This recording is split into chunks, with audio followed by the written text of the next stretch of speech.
ડાયટમાં જો મસાલેદાર કે ચટપટું ખાવાની ઈચ્છા થઈ હોય તો તમે આ લસણિયા મખાનાની ભેળ બનાવી શકો છો। લસણાની મખાના ભેળ બનાવવા માટે મેં અહીંયા સૌથી પહેલા મિક્સર જારની અંદર એક નાની સાઈઝની ડુંગળીને એડ કરી દીધી છે। હવે 7 થી 8 કળી જેટલું લસણ એડ કરી તેની અંદર 1 ચમચી જેટલું તીખું લાલ મરચું, 1 ચમચી જેટલો ધાણા જીરાનું પાવડર અને ટેસ્ટ પ્રમાણે મીઠું એડ કરી તેની અંદર 1/4 કપ જેટલું પાણી એડ કરી તેને સારી રીતે ગ્રાઇન્ડ કરી લઈશું, એટલે કે આપણે તેની ચટણી બનાવી લઈશું। અહીંયા તમે જોઈ શકો છો આપણી પેસ્ટ સારી એવી બનીને તૈયાર થઈ ગઈ છે। હવે ગરમ તેલની અંદર અડધા કપ જેટલા સિંગદાણા એડ કરી તેને પણ સારી રીતે ફ્રાય કરી લઈશું। આ રીતે ગરમ તેલની અંદર સિંગદાણા ફ્રાય કરેલા તેનો ટેસ્ટ બહુ જ સરસ આવે છે।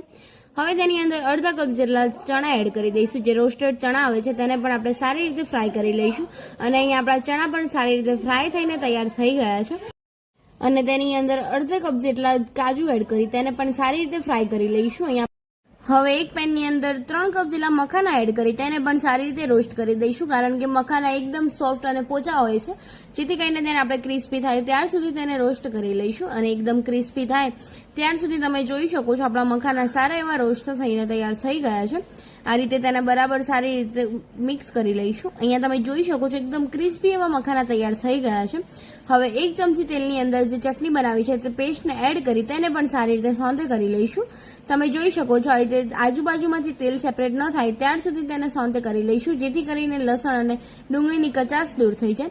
આ રીતે તમે જોઈ શકો છો આપણે પેસ્ટને સારી રીતે સાંતળી લઈશું અને અડધી ચમચી જેટલી હિંગ એડ કરી તેને સારી રીતે બરાબર સાંતળી લઈશું। આ રીતે તેલ સેપરેટ થઈ જાય ત્યારબાદ તેની અંદર જે મખાના રોસ્ટ કરી રાખ્યા છે તે મખાના અને સિંગદાણા અને ચણાને જે ફ્રાય કરી રાખ્યા છે તેને એડ કરી તેને પણ આપણે સારી રીતે મિક્સ કરી લઈશું, જેથી કરીને તેની અંદર સારો એવો ગાર્લિક ટેસ્ટ આવશે। અહીંયા તમે જોઈ શકો છો આ રીતે તેને બરાબર સારી રીતે મિક્સ કરી લઈશું।